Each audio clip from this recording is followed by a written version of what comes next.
Well, Josh, final press conference, final head-to-head. How are you feeling ahead of the fight on Saturday night? It's not the final one, man. We've done so many. I'm sure we've got to do one tomorrow after the weigh-in. But I'm feeling good, man. I'm happy that the fight is almost here. Very happy about that. Definitely. Listen, fight week is always a difficult one because Yeah. you cut your training, you got to cut your weight and all that sort of stuff. You know, tensions rise, reality's kicking in and all of that. You both look pretty cool up there, to be fair. Johnny Nelson was in the middle and he was trying to stoke you both, but you both handled that quite well and you kept your cool. Yeah, like Dan said, you know, there's not much.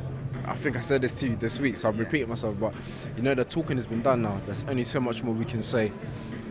What remains now is Saturday night, so it's what we're both looking forward to. What are you expecting on Saturday night? I mean, you two have got a history that go way back, like your old friends, sparring partners. You've had to put all that aside now. Yeah. What are you expecting on Saturday night?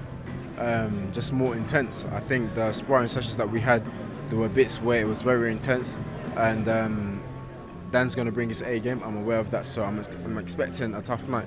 I mean, since those days, Dan's done it the sort of hard way, really. He's gone on the road, he's done it Southern Area, English, British, Commonwealth. Spence, you know what's mad? You're a boxer and you lot keep saying the hard way. No, what I'm saying is like on the small but for the scene, viewers are not sure. When they hear the hard way, they just think that I've had it easier, and that's not the case. Understood. So you have to, if you're going to keep saying that, we got to explain to the viewers and the listeners.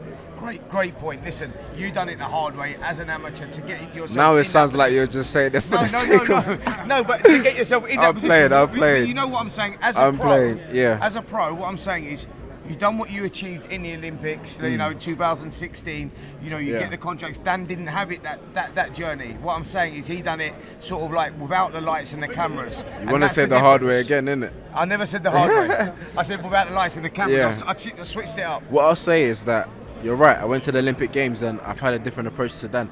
But that's primarily because when it was time to dedicate and to commit and to put in the time that I had to, the blood and the sweat, back then to get on the Olympic team and to medal, I did it. So it wasn't handed. We had to work hard for it. Well, look, both your journeys have brought you where it is tonight. Absolutely, on Saturday night, WBA #1 in yourself, WBA #2, WBO 1 and 2, and WBC 2 and 3. That's a lot on the line. There's a lot on the line, man. And that is like, with what's ahead for the winner, that creates pressure. How do you handle that pressure? My answer's the same. I think, like I say, you have to stay in a certain atmosphere where you're not catching up with everything. Like what you're saying here, I'm not going to go home and try to catch up on it. It's already happened. What was said on there, what all these YouTubers say, you have to be smart, man. If you're going to tap into all of it, the pressure's going to get to your head. For me, I want to stay on my own, do what I'm doing, be with the team that I've been with for the last 2-3 months, and then we go out and we execute on Saturday.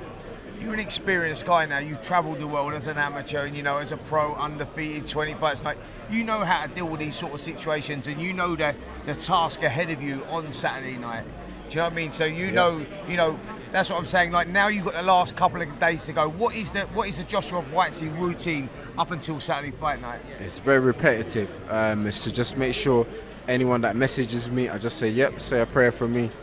Make sure my mom, my family in Ghana, my family in this country, in the States, that they're all praying for me, and just reading the Bible. It's very repetitive, but this is where I keep that peace. You talk about the pressure. This is where I'm able to control and kind of bring myself down to get the peace that I need. As you know, you got to remain calm at times like this, and on fight night, you need confidence, and that's where I get the confidence from. Listen, with the light heavyweight scene right now is very, very attractive. We've got Callum Smith there from Britain. We've also got Anthony Yarde there. That's a fight that's possibly talked about for the winner of this contest. Is that something that you would like to? You and Anthony Yarde has been talked about for a couple of years now. Yeah. That could become a reality. You come through on Saturday. Is that a fight that you would relish? Yeah, no, I'd say so. Definitely, it's a fight that I hope happens this year.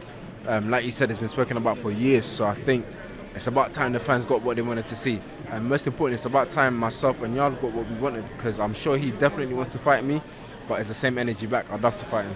Listen, the last couple of years have maybe been a bit stop-start for you, but 2024, could be your year, Josh. You've got a huge Absolutely. future ahead, but Absolutely. you've got to deal with Saturday night. You know how it goes, man. Get Saturday night out of the way, and like I said, the winner of this will be in a very good position. Listen, Josh, do us a favour, look down that lens and tell our listeners why they should be tuning in Saturday night for Joshua Buatsi versus Dan Azeez. Tune in. Two normal guys from London came up with nothing, making something out of it. It's a story and a journey that can inspire the little ones, the ones growing up, to see that, you know what, there's two normal guys and look what they're doing with themselves. We're headlining at Wembley Park, #1 and #2 in the world. The world is a big place. If it's 1 and 2, you know it's going to be a good fight.